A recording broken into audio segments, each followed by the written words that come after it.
Quería venir esta tarde con mucha emoción, de verdad, a expresarles que cuando la economía naranja empieza a tomar cada vez más fuerza, se está empezando a sentir su eje transformador y la capacidad de cambiar y mejorar estilos de vida. Y yo voy a empezar de pronto con unas anécdotas que quisiera traer hoy acá. Hace unos años, en mi otra vida, era director del área cultural, o más específicamente jefe de división de cultura, creatividad, juventud e innovación en el Banco Interamericano de Desarrollo. Y hace básicamente 7 años dije a un grupo de colaboradores que teníamos que hacer algo trascendental con respecto a las industrias creativas. En ese momento las industrias creativas pues desde luego ya existían y desde luego en muchos lugares estaban funcionando y exitosamente. Teníamos en América Latina proyectos muy consolidados de cine, de música, de teatro, de artesanías, de animación digital, de videojuegos, de festivales, de carnavales. Inclusive teníamos muy consolidado en muchos países el patrimonio ancestral, el patrimonio arqueológico, ferias específicas en materia de artes escénicas o de artes plásticas. Es decir, ya existía y existía con éxito. Pero encontrábamos algo muy interesante. Los reportes que para la época se presentaban ante el mundo, que eran los de nuestra amiga Edna dos Santos, Felipe de la UNCTAD, pues eran muy buenos mostrando cifras y números, pero las cifras y los números se estaban quedando, como digo yo, dentro de la logia. Los compartíamos quienes estábamos adentro del cuento, pero lo que no pasaba era que llegáramos a las puertas de los ministerios de desarrollo, de los ministerios de Hacienda, que llegáramos a los ministerios de comercio y que además posicionáramos con fuerza el liderazgo que detrás de esta agenda deben tener los ministerios de cultura. Y fue en el año 2012 cuando nos encontramos con Felipe Buitrago en el Banco Interamericano de Desarrollo y yo ya estaba recorriendo distintos lugares de América Latina haciendo proyectos que iban desde las ferias de arte del graffiti en El Salvador hasta los proyectos de recuperación de jóvenes que habían estado con las maras en otros países y lo estábamos haciendo con disc jockeys, donde les dábamos a ellos entrenamiento laboral para que aprendieran a mezclar, para que empezaran a manejar una consola y encontrar una fuente legal de ingresos, pero además donde pudieran mostrar a plenitud su talento, su capacidad. Y yo recuerdo que en una de esas conversaciones con Felipe Buitrago, le dije, Felipe, hay que sacar estos temas de la discusión, primero solamente del sector, para ayudarle al sector. Y tenemos que buscar darle una identidad. Y yo recuerdo que en esas preocupaciones le dije, Felipe, busquemos una forma de dar una identidad cromática a este sector.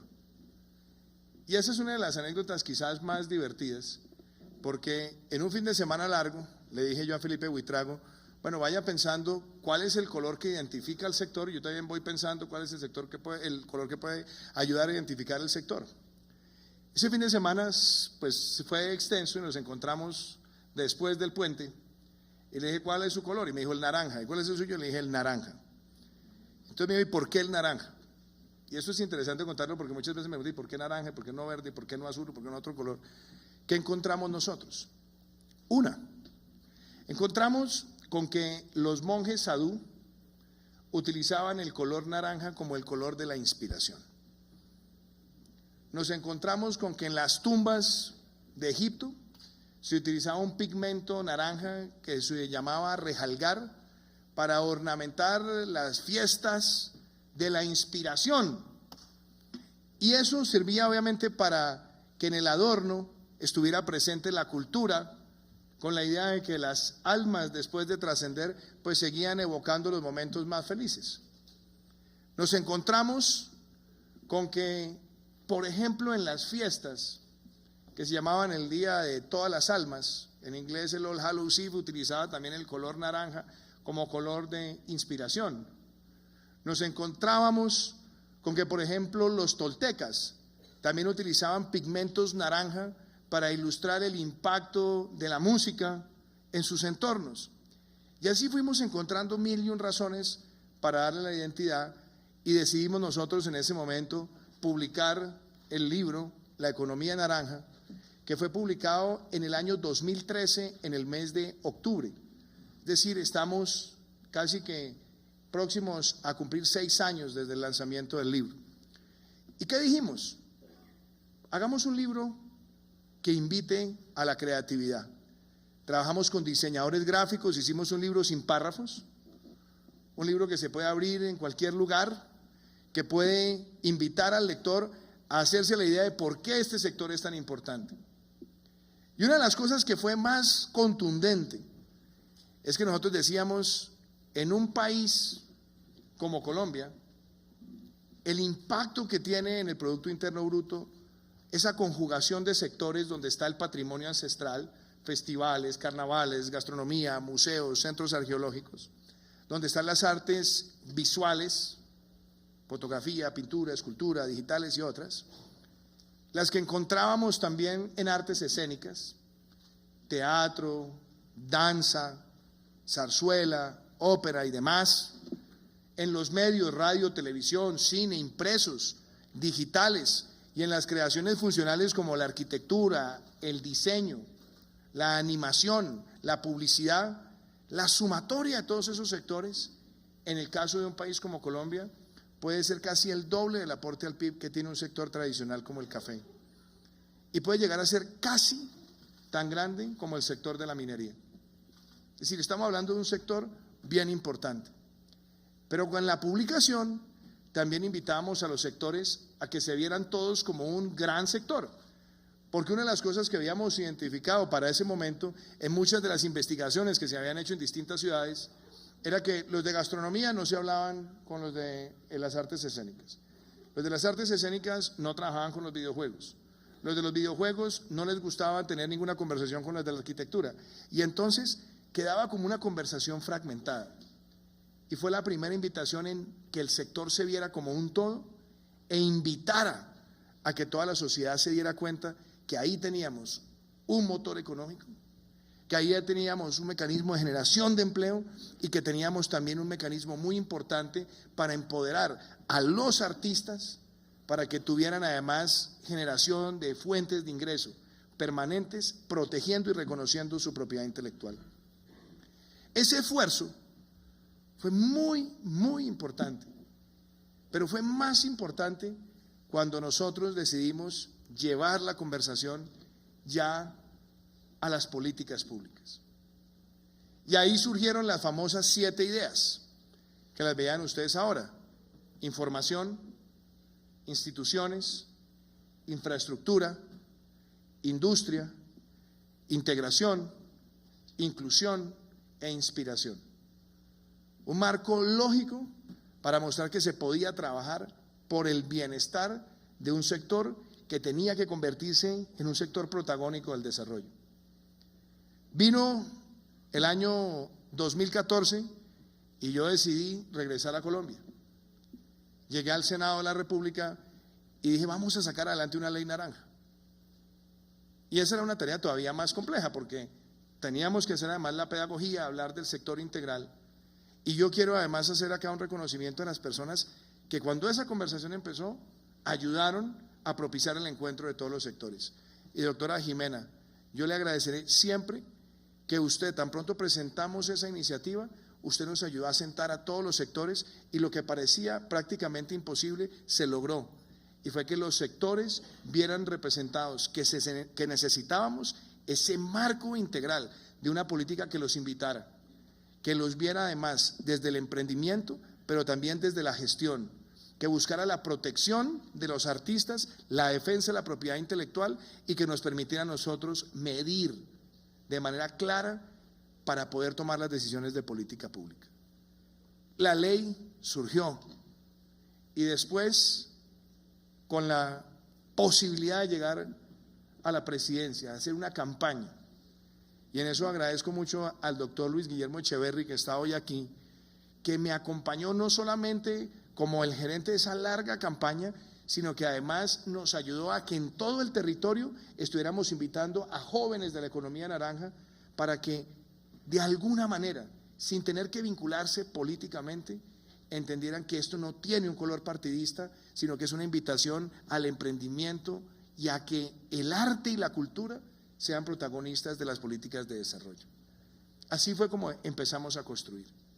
Y desde el gobierno, a mí sí me emociona que lo que hace 6 años era una idea que se planteaba para una invitación de políticas públicas, en un año le podamos mostrar al país resultados que todavía no me dejan contento porque hay que ir por más, pero resultados que muestren la importancia que tiene el sector. Y arranco por lo siguiente.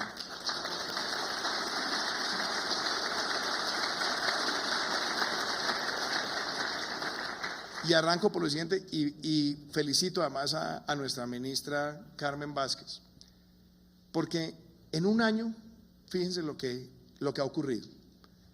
Primera conversación es: no podemos hacer buenas políticas públicas si no tenemos buena información.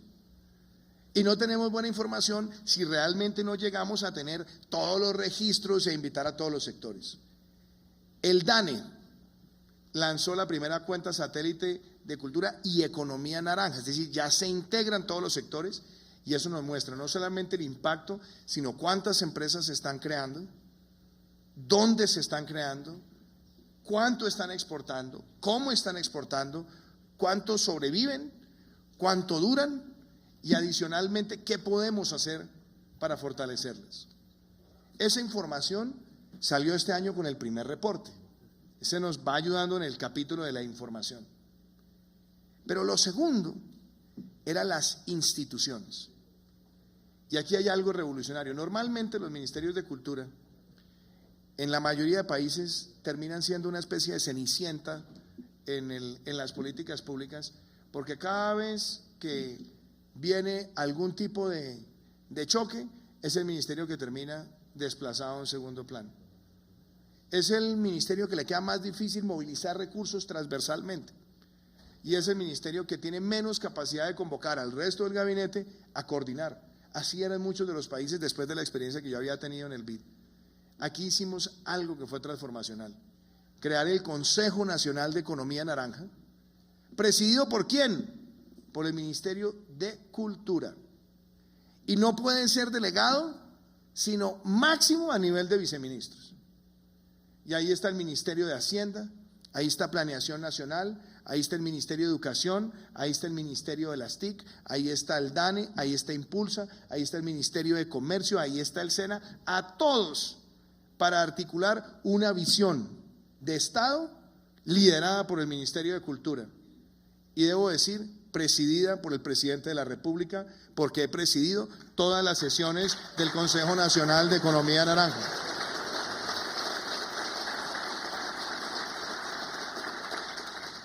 Y esa coordinación es lo que nos ha permitido a nosotros en un año poderle dar al sector cultural y al sector de la creatividad y al sector de la innovación la mayor cantidad de recursos transversales y propios que hayamos visto desde que se creó el ministerio. Y la expresión se nota muy sencilla: que nosotros tengamos hoy, en un año, una línea de Bancoldex para financiar emprendimientos creativos en mejores condiciones, que supera los 362.000 millones de pesos, eso no se había visto antes. Que hayamos logrado movilizar en total más de 900.000 millones de pesos, tampoco se había visto antes. Que hayamos logrado que además el Fondo Emprender destinara cerca de 14.000 millones de pesos para nuevos emprendimientos, no se había visto antes.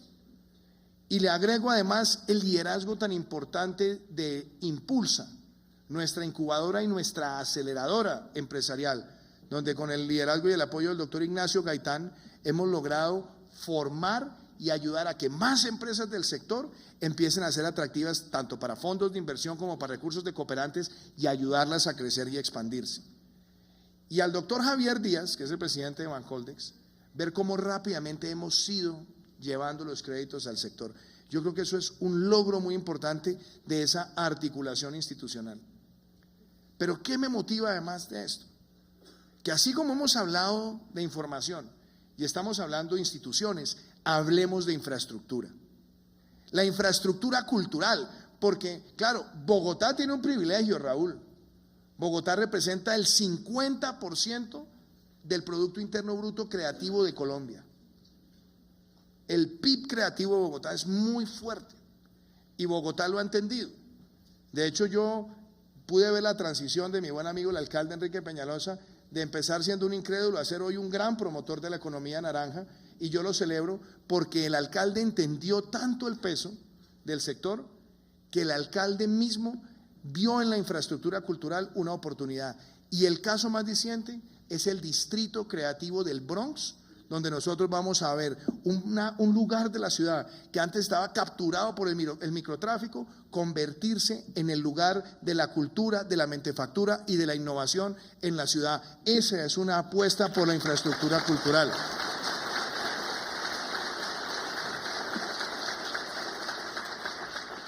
Pero le incorporamos otros elementos.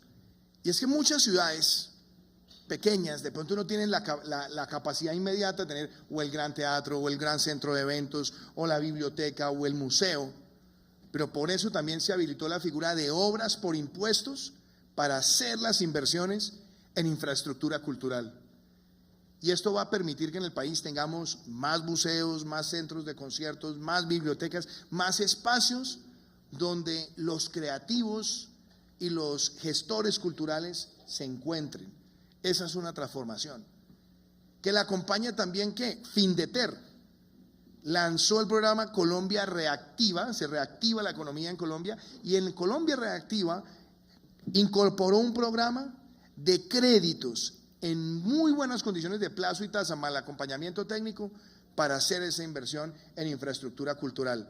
Porque además soy un creyente que cuando una ciudad tiene infraestructura cultural, esa infraestructura cultural es tan importante como la infraestructura vial, como la infraestructura eléctrica o como la infraestructura de agua.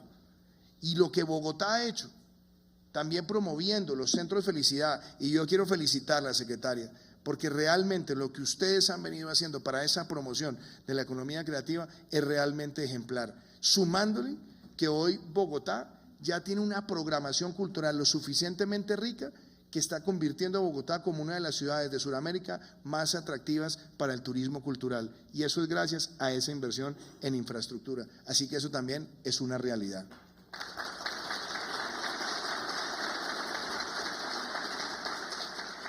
En industria. Y en esto yo quiero decir, claro, la cultura como tal, la cultura no la podemos ver como una industria. Yo creo que aquí tenemos que ser capaces en el discurso de separar las dos cosas.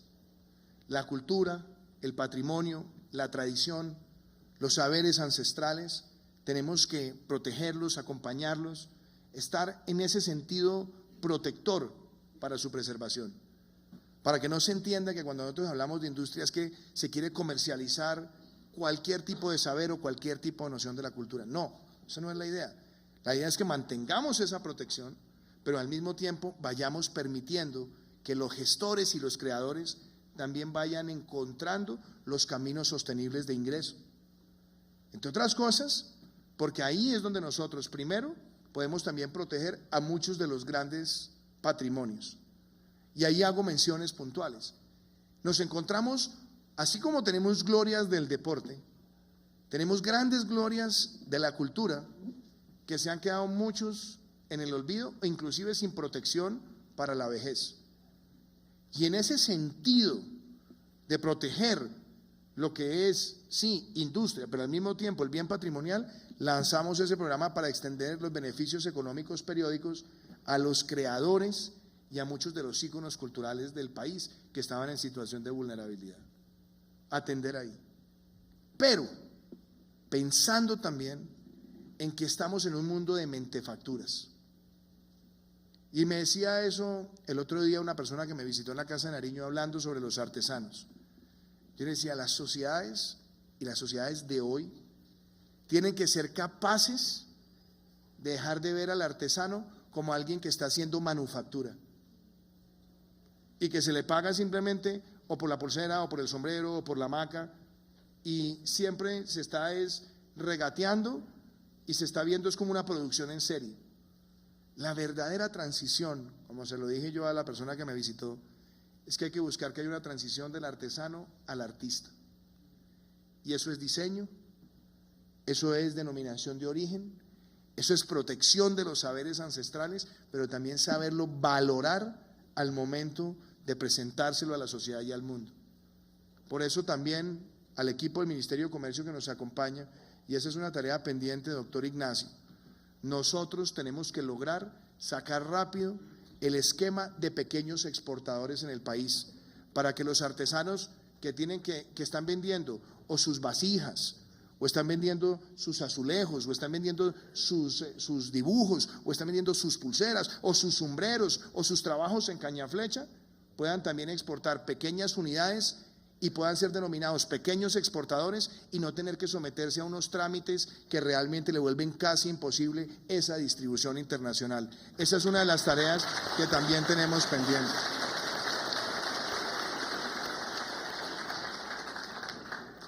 Y en el papel de la integración, eso es algo todavía más interesante, porque uno se va dando cuenta de cosas. Me reuní siendo senador con una productora que me hablaban del sector audiovisual del país. Y yo quiero decir, como colombianos nos sentimos profundamente orgullosos del cine colombiano. Yo de verdad no veo para nada lejos el día en que, así como vimos a Egan Bernal convertirse en el campeón del Tour de Francia, que veamos a un director colombiano en los Óscares recibiendo el Óscar a la mejor película extranjera o a la mejor película. Y eso es producto también de lo que se ha hecho en el tiempo. La ley del cine del 2003 fue muy importante, muy importante. La ley del cine del 2013 también fue muy importante, que era un camino evolutivo en una industria que significa tanto para el país y que integra tantos sectores. Pero nos encontrábamos con que había un camino cojo. ¿Y cuál era el camino cojo? Colombia empezó a volverse muy atractivo para la realización de series en las distintas plataformas globales de OTT. Y hablando con ellos, entonces me decían, mire, tenemos un problema, que en Colombia normalmente han hecho telenovelas, entonces, pues sí, movilizan 4 o 5 camiones en espacios limitados, pero no 40 o no 50, no estaba reglamentado. Entonces había ciudades que, tratando de atender, corrían y tomaban decisiones, pero no teníamos un marco general. Nos encontramos, por ejemplo, con algo que a mí me impactó. Me decían, mire, una temporada de la serie Narcos, a uno le puede gustar o no gustar la serie, eso no es la discusión, una temporada de la serie logró movilizar 14,000 noches de hotel, solamente una temporada. Y me decían, estamos buscando maquilladoras para cine y televisión con estos estándares que se les paga $5,000 la semana y no los estamos encontrando en Colombia.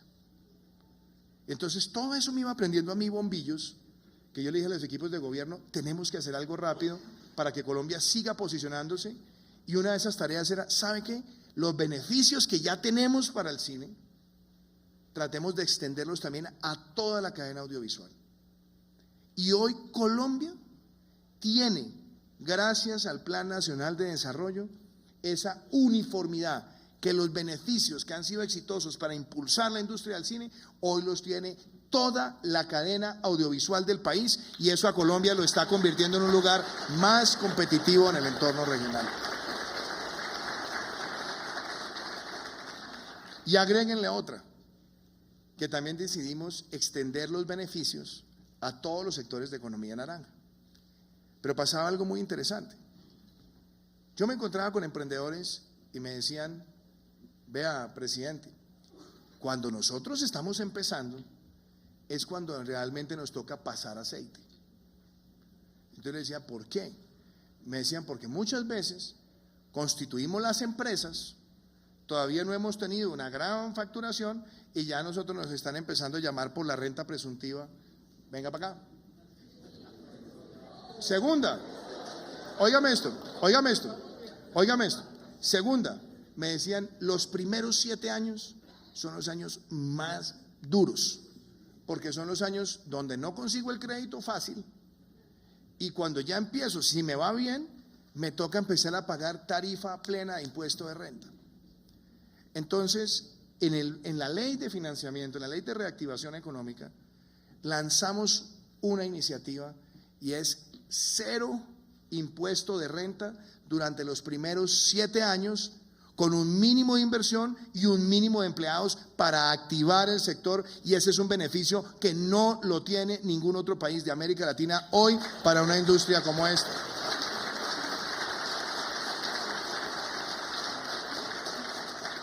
Y yo debo decir, porque claro, también siempre uno tiene los mea culpas, la reglamentación nos tomó tiempo, porque claro, tocaba poner de acuerdo a todo el mundo.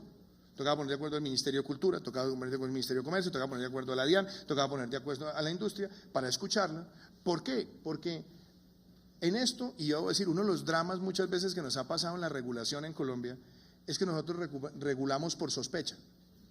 ¿Qué quiere decir regular por sospecha? Ah, pero ¿qué tal qué? Ah, pero ¿qué tal qué? Y entonces son tales los ¿qué tal qué? Que se empieza a entorpecer el camino. ¿Qué les dijimos al equipo de gobierno? Dijimos, vamos a simplificar y vamos también a dar los votos de confianza sin sacrificar la capacidad de inspección. Y ya salió conciliado del Ministerio de Cultura, del Ministerio de Hacienda, y yo creo que en los próximos días estaremos firmando ya el decreto que reglamenta ese paso trascendental. Y yo le pido, doctora Mónica, ayúdenos, que usted ha sido una gran coequipera, a difundir esto en todo el territorio de la ciudad de Bogotá, en Cundinamarca, y lo mismo, apreciado Raúl, yo a ti, a nuestra secretaria de Cultura, al secretario de Desarrollo Económico del distrito, tenemos que hacerles una gran difusión, porque Bogotá tiene miles de empresarios que con ese beneficio podrían expandirse y generar una gran cantidad de empleos jóvenes en la ciudad. Esa es una apuesta clara y también determinada que hemos tenido en ese importante frente. Y no puedo dejar de mencionar los dos temas finales, o los dos temas finales de ese concepto de las 7 ideas.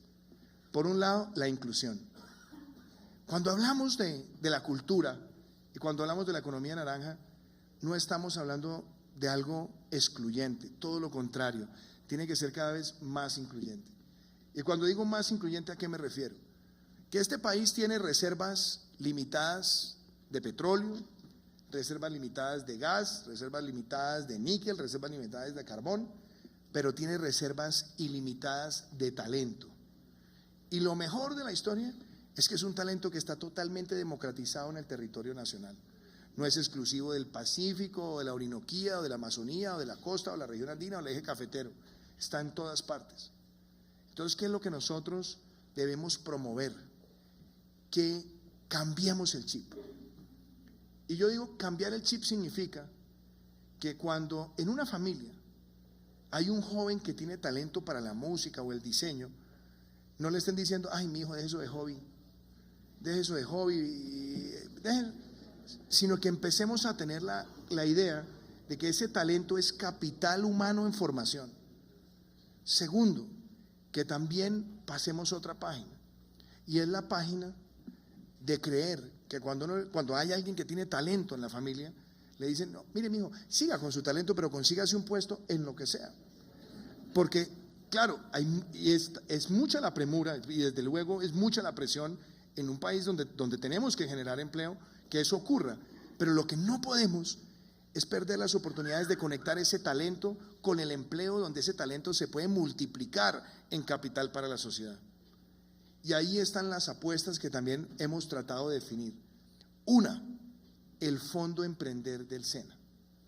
Queremos que el Fondo Emprender del SENA crezca y también le ayude con ese capital semilla a esos emprendedores en las regiones. Y nos hemos encontrado, por ejemplo, como lo vi en el Casanare, una pequeña empresa que ha empezado a buscar los temas de gastronomía ancestral y está sacando los empaques de bastimento que pueden competir perfectamente en cualquier mercado.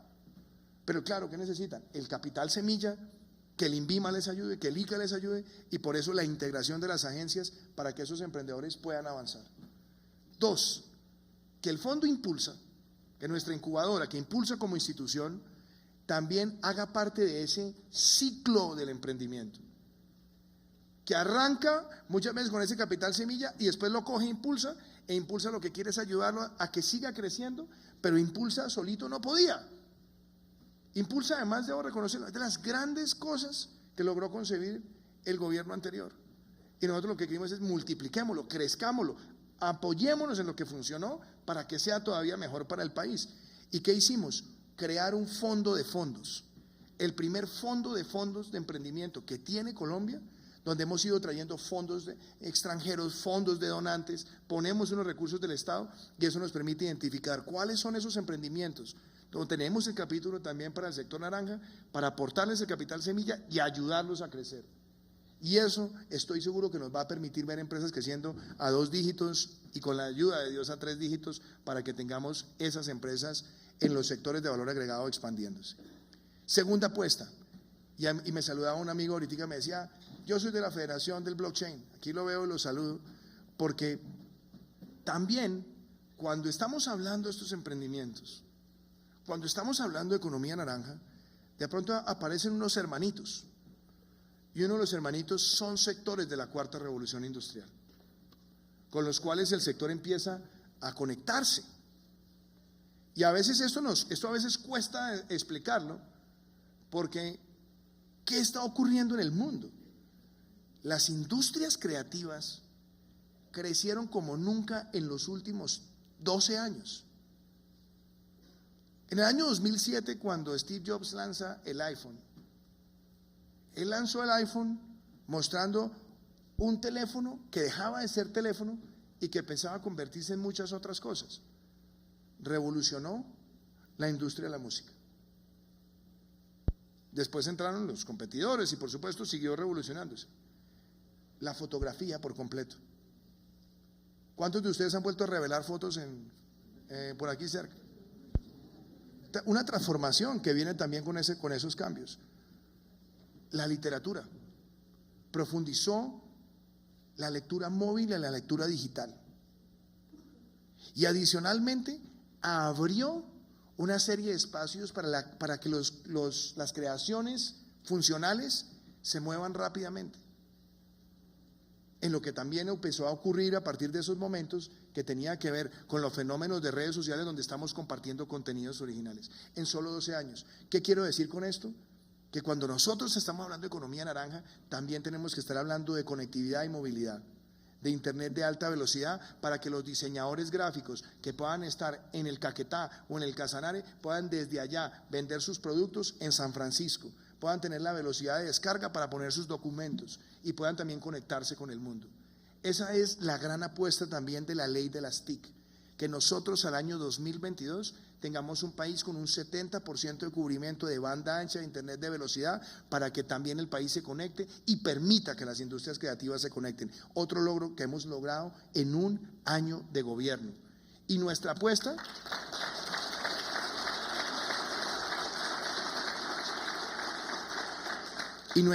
es que en el 2022 ya Colombia esté en el camino de las redes 5G, que como yo muchas veces le digo aquí al viceministro Yehudi, cuando hablen de las TIC, explíquenle a la sociedad que esto no es una conversación ni de antenas ni de cables, sino de calidad de vida, porque si nosotros tenemos mayor velocidad, no solamente compartimos mejor nuestros contenidos, sino que adicionalmente profundizamos la telemedicina, la educación virtual, la atención y la digitalización de las historias clínicas, en fin, los pagos, muchas cosas que ayudan a la sociedad.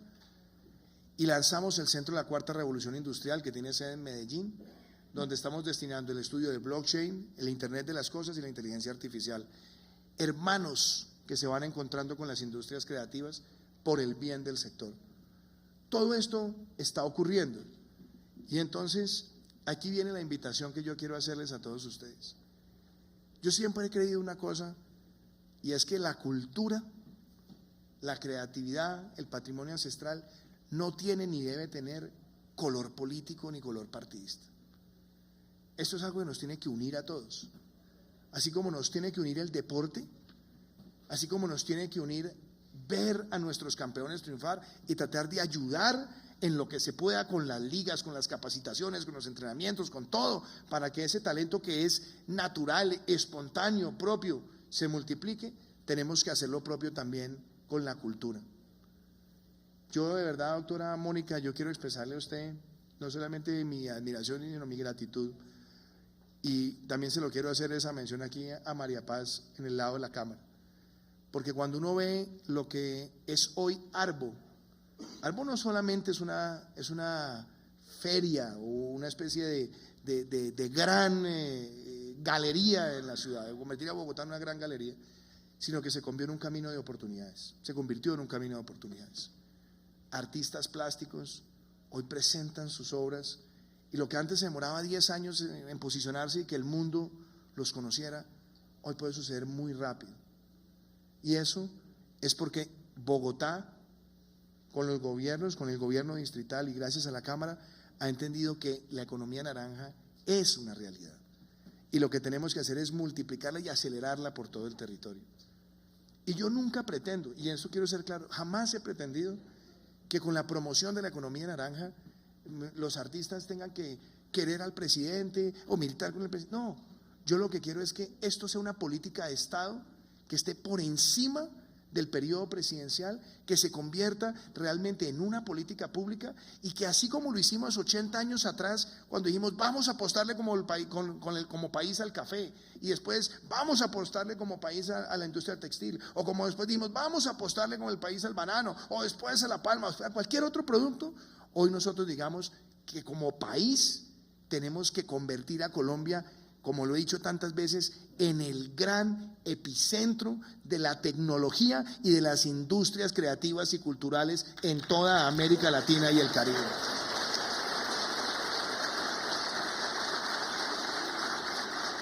Es realmente apasionante cuando uno ve en el entorno regional la admiración que hay por Colombia en todos los frentes, cuando hablamos de la cultura.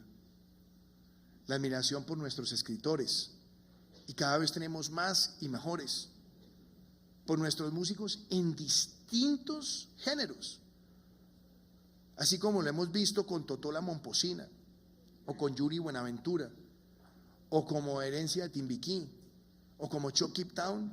También ver el fenómeno de J Balvin, ver el fenómeno que estamos viendo con la música urbana, ver el fenómeno de las bandas de rock, ver cómo se aprecia ópera al parque, jazz al parque, cómo se aprecian los festivales como el de Monpós o el Petronio, de ver cómo en el país se ven más extranjeros queriendo venir al Carnaval de Barranquilla o conocer el Festival Vallenato, de ver cómo Colombia tiene más ciudades creativas reconocidas por la UNESCO.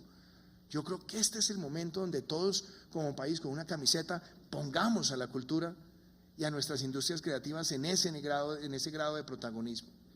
Y esa es una invitación que no me voy a cansar de hacer, porque como digo, esta no es una causa ni política ni partidista, esta es una apuesta de país. Y cada vez que tenemos un artista conquistando un mercado, o cada vez que tenemos un artista siendo reconocido, o cada vez que alguien ve una creación colombiana, a mí me parece que esto tiene que ser motivo de orgullo. Y quiero cerrar con esto. Yo valoro mucho lo que ustedes han visto hoy en el foro, pero este sello que está acá, que es Crea Colombia. Yo le decía a Felipe Buitrago que muchas veces cuando tenemos estas conversaciones él siempre sale con una idea más loca que la otra. Entonces cuando le dije, bueno, muéstrame el logo, y me mostró el logo, entonces yo lo vi y le dije, bueno, pero cuénteme un poquito. Y una cosa que fue muy interesante en la explicación de Felipe con Carmen, es que me decía, mire, esto es un círculo donde nosotros estamos viendo talento crea Colombia y Colombia crea talento. Y es un círculo que se está moviendo, Y lo mismo lo estamos haciendo. Colombia crea cine, cine crea Colombia. Cuando estamos viendo artesanías, Colombia crea artesanías, artesanías crea Colombia. Y lo estamos viendo en múltiples sectores. Arte crea Colombia. Y así lo que estamos viendo es una relación dinámica. Más que un sello, lo que queremos es abrírselo de manera espontánea a todos los artistas y a todos los productos nacionales, para que en el mundo lo acompañe con ese sello, que no es solamente, no estamos hablando aquí de marca país, estamos hablando del producto creativo colombiano, y que también tengamos los recursos para apoyar esta iniciativa y yo le agradezco, doctora Mónica, eso que usted muy generosamente me ha anunciado, y es que la Cámara de Comercio de Bogotá quiere entrar, aportar y ser parte de la promulgación y la promoción del sello Crea Colombia, y eso lo agradezco porque, como le digo, Bogotá es el 50% del PIB creativo que tenemos en nuestro país.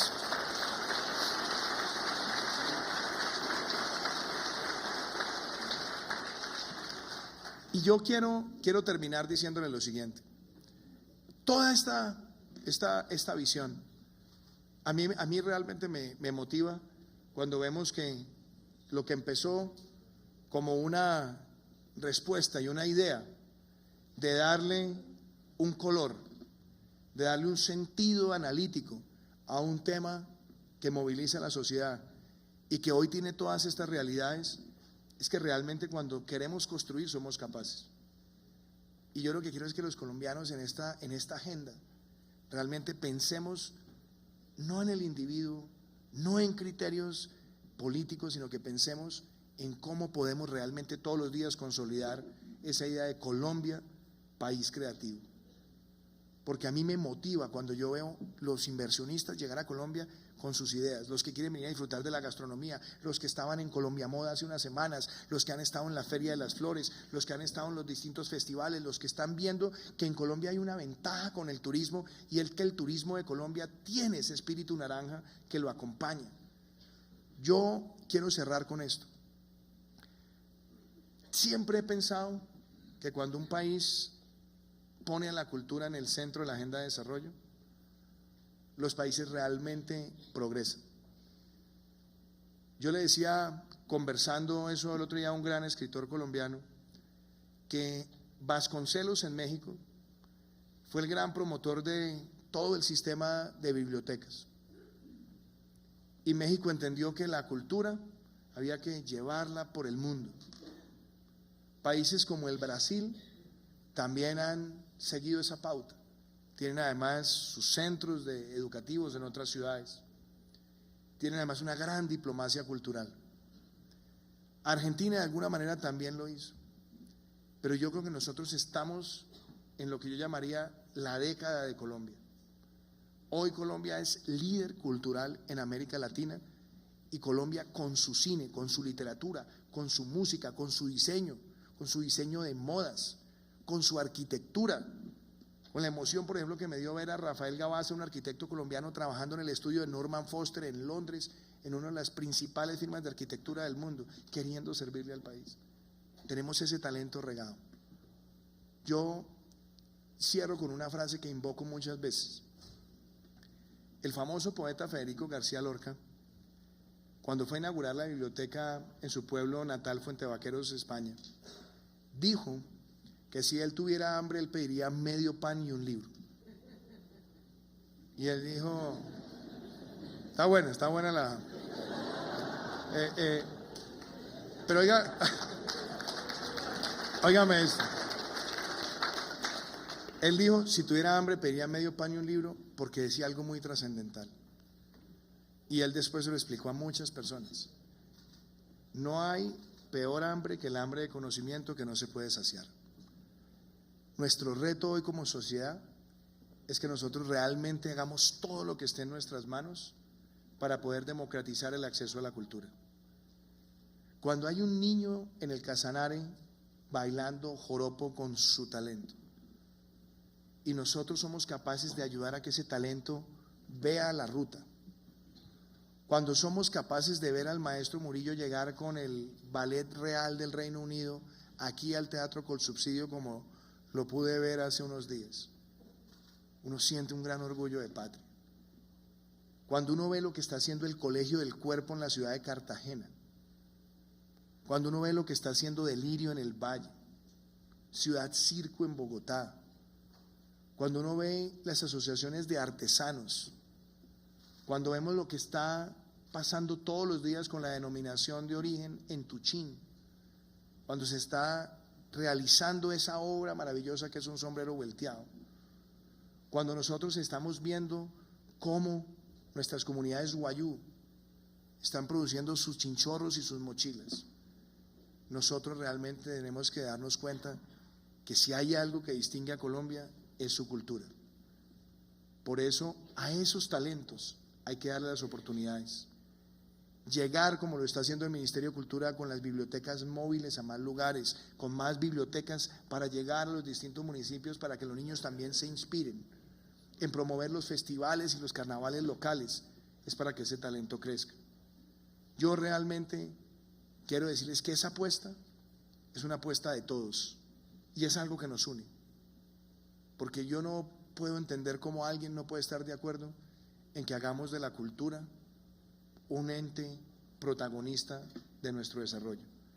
Así que compartir con ustedes hoy, y yo sé que han tenido muy buenas charlas, y poderles transmitir estas ideas es con el único sentimiento de que todos nos pongamos esta camiseta de Colombia crea talento, talento crea Colombia, y la multipliquemos por todo el territorio nacional. Muchísimas gracias.